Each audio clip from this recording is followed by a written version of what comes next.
Hello కానమోకు కథావచనం మోహనవచనం పరిజ్ఞాన హితభాండం నిత్య చదువరి శ్రోతలకు ఆహ్వానం నమస్కారం. చదవదగునెవరు రాసిన తదుపరి చదివిన వెంటనే మరువక పలువురికి వినిపింపబూనిన అది ఏ పరిజ్ఞాన హితభాండమవుపో మహిళ మోహనవచనమై విరాజిల్లు. పరిజ్ఞాన హితభాండం లక్ష్యం ప్రతివారీ సమాచార హక్కు, తెలుసుకునే హక్కు సైతం జీవించే హక్కుతో సమానం. ఆ స్ఫూర్తితోనే ఇప్పుడు ప్రముఖుల జీవిత విశేషాలు శీర్షికన ఎల్లాప్రగడ సుబ్బారావు వారి 78వ వర్ధంతి స్మృతిలో నివాళి అంశంగా వారి జీవిత విశేషాలను ఇప్పుడు మన కానమోకు కథావచన శ్రోతలకు మీ కానమోకు స్వరంలో వినిపిస్తాను, వినండి. ఎల్లాప్రగడ సుబ్బారావు 78వ వర్ధంతి స్మృతిలో ఇక వినండి. ఎల్లాప్రగడ సుబ్బారావు ప్రముఖ వైద్యుడు, శాస్త్రవేత్త. ఆయన 1895 జనవరి 12న జన్మించి 1948 ఆగస్టు 9న కీర్తిశేషులయ్యారు. భారతదేశానికి చెందిన వైద్య శాస్త్రజ్ఞులలో చాలా ప్రసిద్ధి చెందిన వ్యక్తి ఆయన. లెడర్లీ ప్రయోగశాలలో వైద్య బృందం నాయకులుగా పోలిక్ ఆమ్లం నిజస్వరూపాన్ని కనుగొన్నాడు ఆయన. అందులోని బంగారు వన్నె భస్మం స్ప్రూ వ్యాధి, మక్రోసైటిక్ ఎనేమియా అనే రక్తహీనత వల్ల కలిగే వ్యాధి నిర్మూలనకు అసమానమైన అద్భుతమైన మందుగా నిర్ణయింపబడింది. క్షయరోగ నివారణయగు బెసోనికోటి నికాసిడ్ హైడ్రాక్సైడ్ మందులను కనుగొన్నాడు ఆయన. బోధకాలు, టైఫాయిడ్, పాండురోగం మున్నగు వ్యాధులకు పూర్తిగా నిర్మూలింపగల మందులను కనుగొన్నాడు ఎల్లాప్రగడ సుబ్బారావు గారు. వీరి జననం జనవరి 12, 1895 ఆంధ్రప్రదేశ్లోని భీమవరంలో జరిగింది. అలాగే వీరి మరణం 1948 ఆగస్టు 9న కేవలం 52 వయస్సులోనే ఆయన మరణించటం జరిగింది.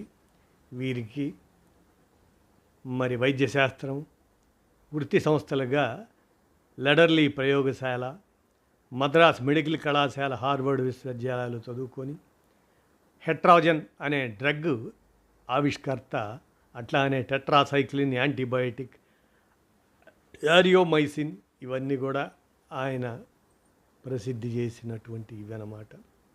ఇక కొత్తగా కనుగొన్న ఒక శిలీంధ్రం ఫంగస్కు ఇతని గౌరవార్థం సుబ్బారోమైసిస్ స్ప్లెండెన్స్ అని నామకరణం చేశారు.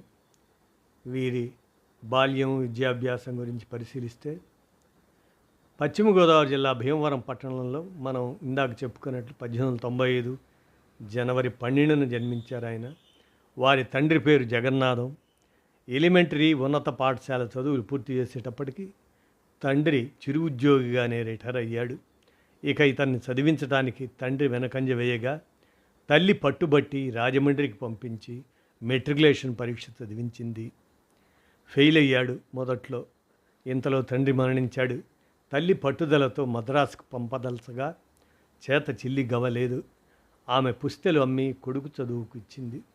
మద్రాసు హిందూ ఉన్నత పాఠశాలలో చేరి చదువులో ముందడుగు వేశాడు ఆయన. పేదరికంలో విద్యాపరమైన నైరాశ్యంతో, భవిష్యత్తు పట్ల ఆత్మవిశ్వాసంతో వర్తమాన ఇబ్బందులను అధిగమించే సాహసం ఇతనికి బాల్యంలోనే అబ్బింది. సంఘ సంస్కర్త చిలకమర్తి లక్ష్మీనరసింహ ప్రభావం ఈయన మీద బాగా పడచూపింది. మద్రాస్, మైలాపూర్లోని రామకృష్ణ మిషన్ వైపు ఆకర్షితుడయ్యాడు ఈయన.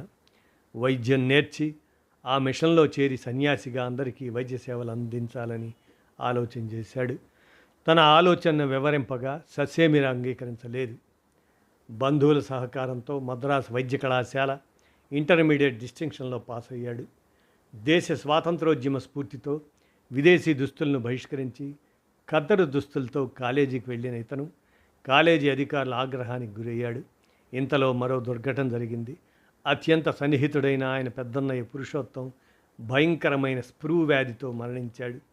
ఈ బాధ నుండి కోలుకోకముందే వారం రోజుల వ్యవధిలో మరో సోదరుడు కృష్ణమూర్తి ఇదే వ్యాధికి బలయ్యాడు.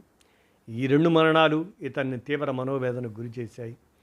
ఎంత శ్రమపడి అయినా ఈ వ్యాధికి మందు కనుగొనాలని కనుగొనాలని గట్టిగా నిర్ణయించుకున్నాడు సుబ్బారావు.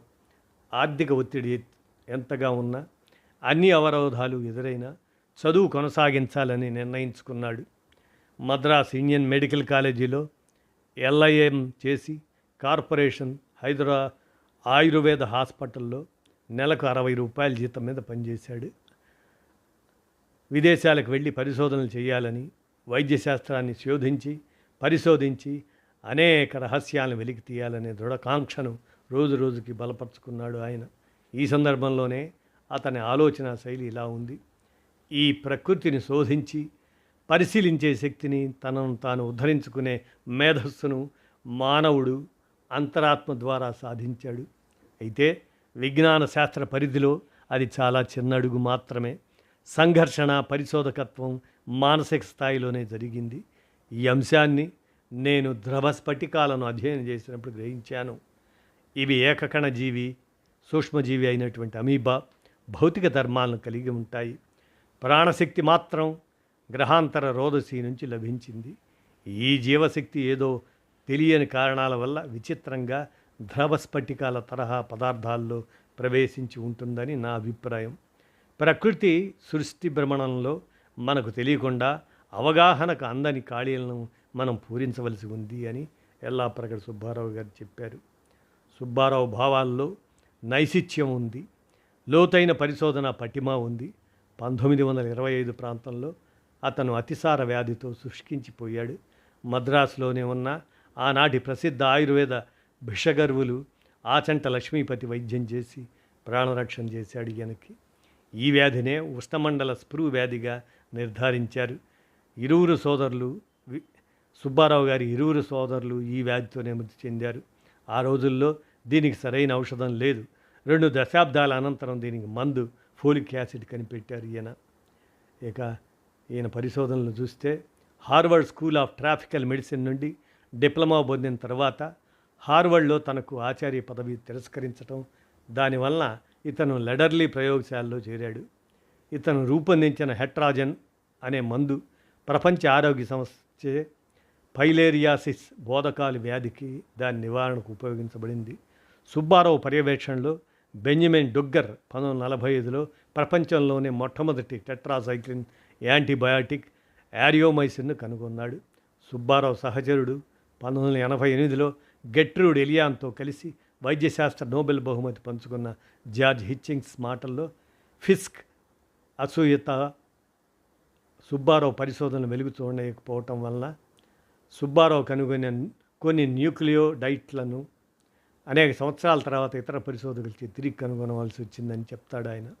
కొత్తగా కనుగొన్న ఒక శిలీంధ్రం ఫంగస్కు ఇతని గౌరవార్థం సుబ్బరోమైసిస్ స్ప్లెండెన్స్ అనే నామకరణం చేశారు.